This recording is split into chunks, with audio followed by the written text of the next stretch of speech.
dannylau here with Lion Real Estate, empowering individuals and families with financial success through real estate.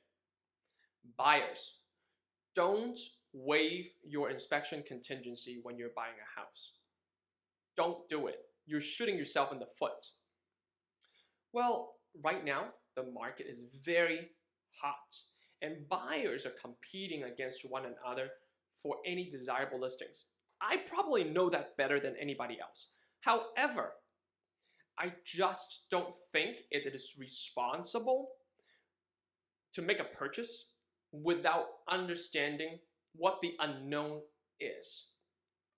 And so let's talk about what the potential consequences could be if you buy a house without inspections.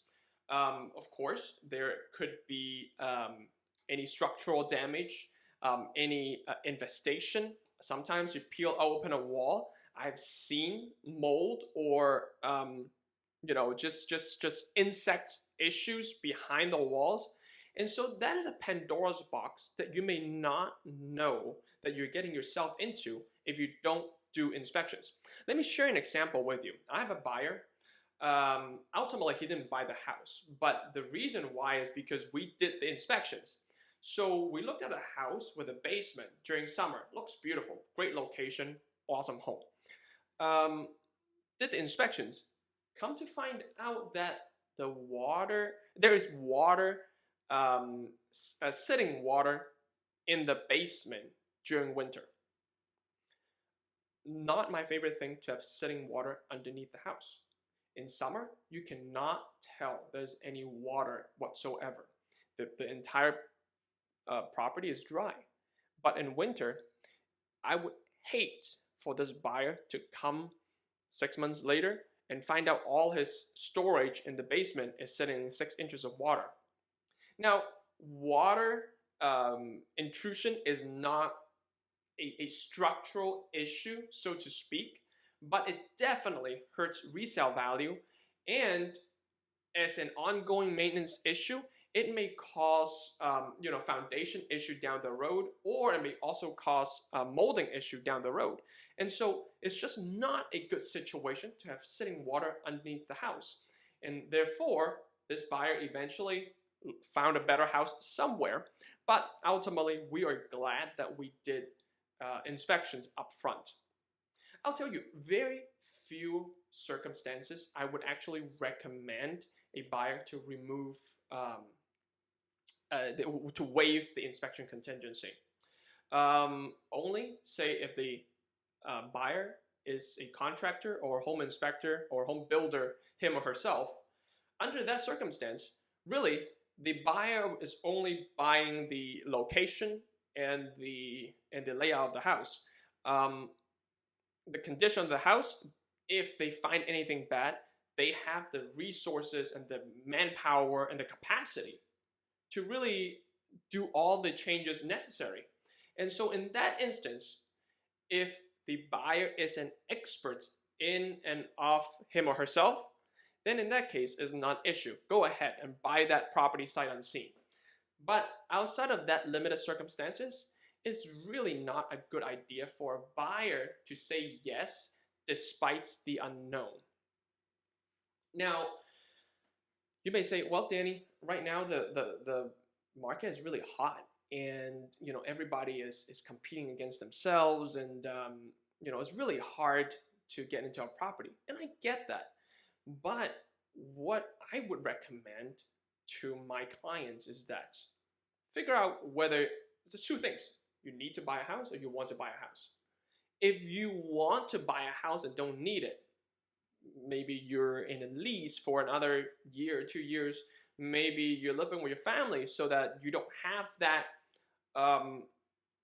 urgency to get out.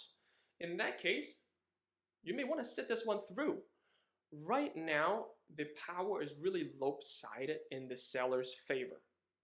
And as a buyer, I'm not predicting the market. I have no idea whether the real estate market is going to be hotter, cooler, 6 months, 1 year, 2 years from now. I have no idea. But I do think down the road, there will be more closer to an equilibrium in terms of supply and demand. And so as a buyer, this may not be the timing for you to make a purchase if you only want and not need. Now, of course, on the flip side is if you need to buy a property. Now, this is the strategy I would employ.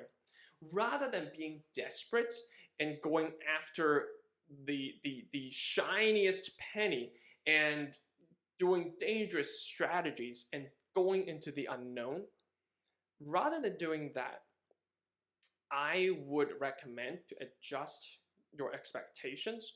Instead of going for the prime property that you're going to compete against 30 other buyers and you have to go with a dangerous strategy, I would go with a different property, calibrate your, instead of calibrating the risk you're taking by removing inspection contingency, I would calibrate your expectations of the house in terms of driving distance, in terms of neighborhood.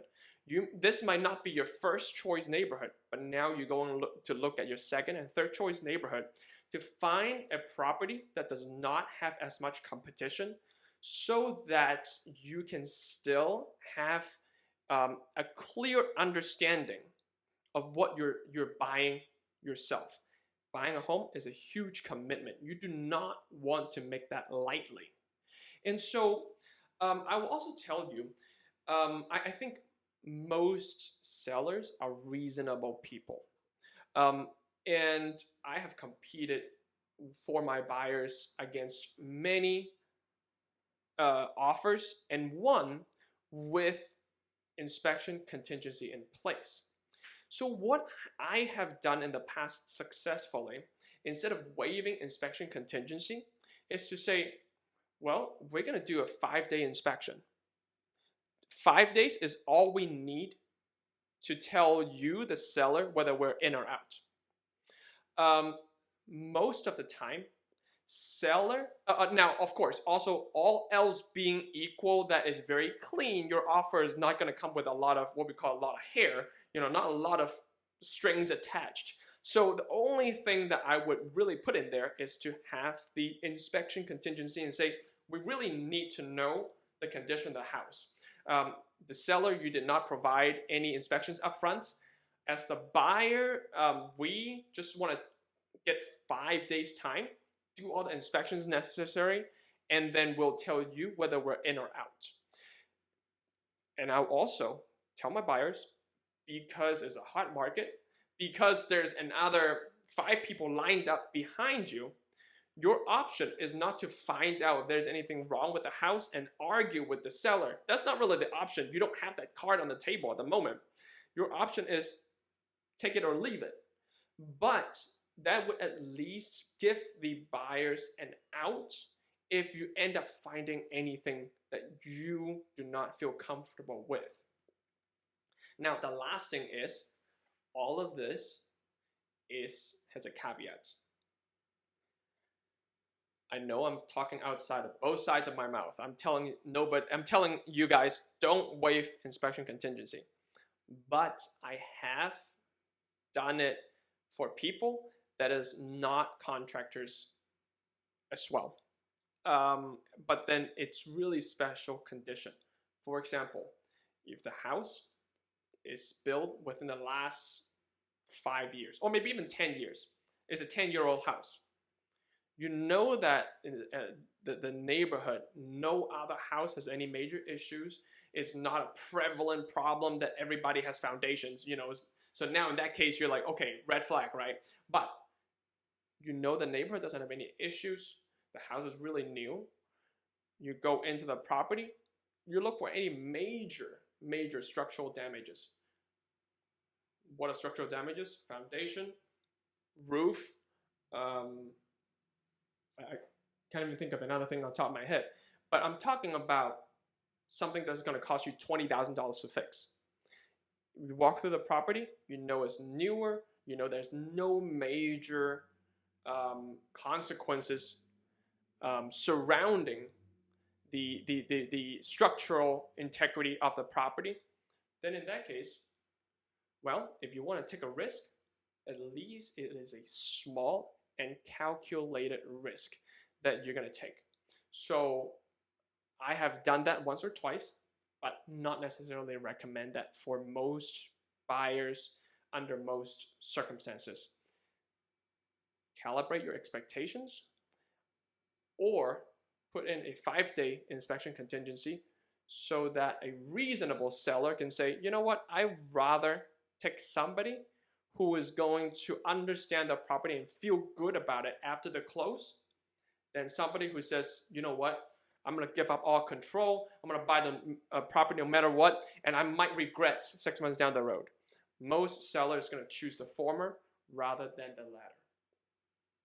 Well, I think it's been a pretty productive discussion today. If you have any questions, feel free to comment below. Please like and subscribe to my channel, and we will talk to you in the next episode. Danny Lau here. See you next time.